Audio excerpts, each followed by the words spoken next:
Gloire à Dieu. Nous bénissons le Seigneur qui nous accorde la grâce, une fois de plus, dans le cadre de notre séminaire sur les événements de la fin des temps. Alors nous avons vu en ce jour le cheval blanc et nous allons continuer avec le cheval roux dans Apocalypse au chapitre 6, le verset 4. La Bible nous parle de l'arrivée d'un cheval roux. Et celui-là, il lui a été donné une épée. Et le pouvoir qui lui a été donné est celui d'enlever la paix de la terre. Alors ce cheval est caractérisé par son épée. Cette épée-là par laquelle il enlève la paix de la terre. Et Jésus, dont déjà partie des évangiles, avait déjà prophétisé l'action, pas seulement de ce cheval, mais de tous les chevaux.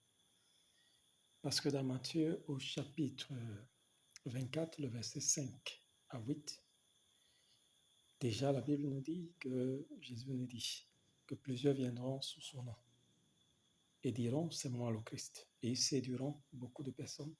Ici, il s'agit du cheval blanc, le cheval de la séduction. Mais ce n'est pas ce cheval qui nous intéresse, tout simplement, nous avons un autre cheval, le cheval roux.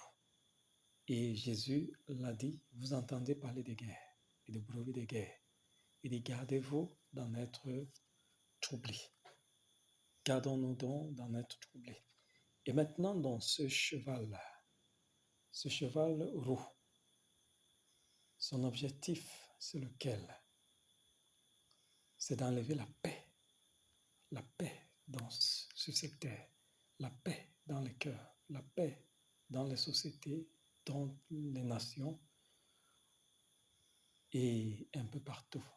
Et ce cheval, son action est ressentie dans tous les milieux, socio-professionnels, dans tous les corps, dans toutes les associations, dans tous les États, dans tous les gouvernements. Mais Jésus dit, prenez courage, car j'ai vaincu le monde. Et quand Jésus-Christ le dit, il fait allusion à ces chevaux qu'il a vaincus. Et la Bible nous fait comprendre dans 2 Timothée, chapitre 3, le verset 2 à 4, que dans les derniers jours, les gens seront fanfarons, égoïstes, amis de l'argent. Ils seront orgueilleux, hautains. Ils auront l'apparence de la piété, mais ils vont renier ce qui en fait la force. Bref, l'apôtre Paul nous avertit que les hommes vont aimer le plaisir plus que Dieu. Et c'est l'action de ce cheval-là. Parce que tous ces vices ont pour but d'ôter la paix dans les cœurs des humains. D'ôter la paix dans les cœurs, dans les sociétés. Imaginez-vous, lorsqu'un enfant est rebelle, est-ce la paix que son parent va ressentir ou son entourage lorsqu'il est ingrat, lorsqu'il est rebelle, lorsqu'il est fanfaron? Alors c'est l'esprit de ce cheval-là.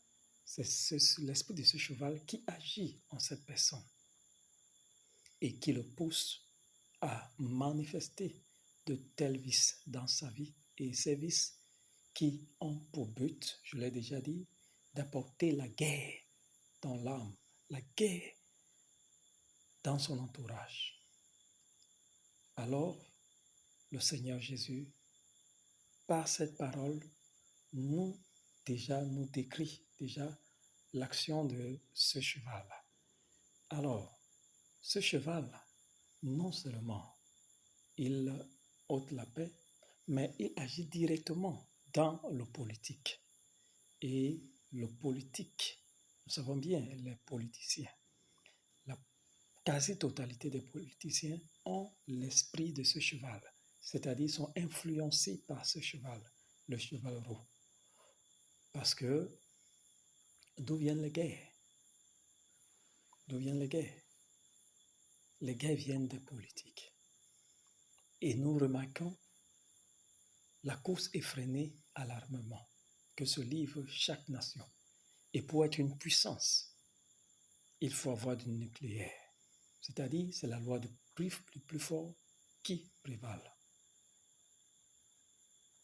Et nous avons des organismes tels que l'ONU qui prônent la paix.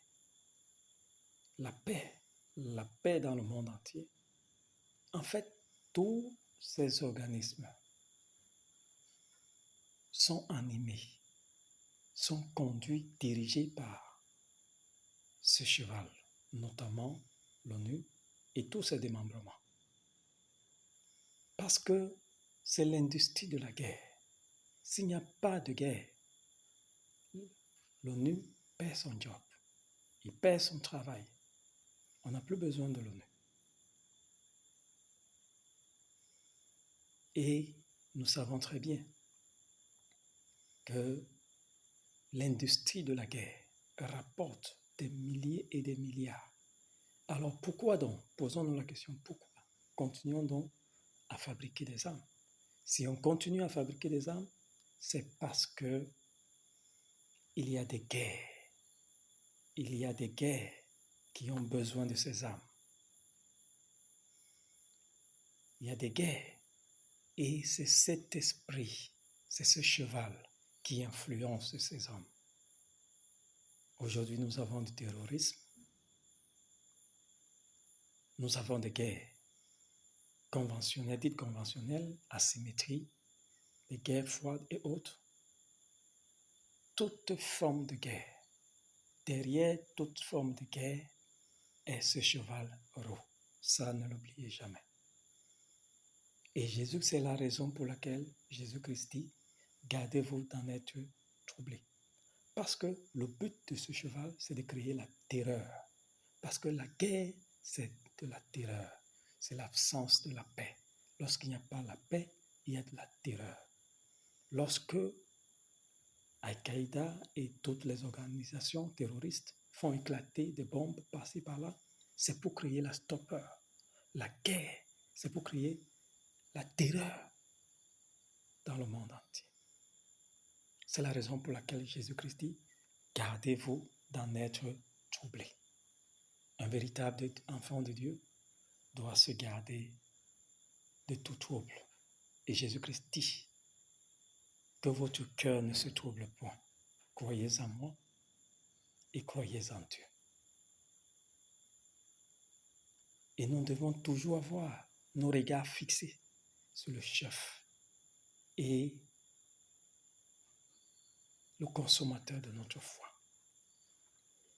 Alors, c'est la raison pour laquelle Jésus-Christ, dans le livre de Daniel chapitre 2, les versets 34 à 35 et le verset 44, nous fait comprendre que le fer, l'argile, l'airain, l'argent, l'or seront brisés par la pierre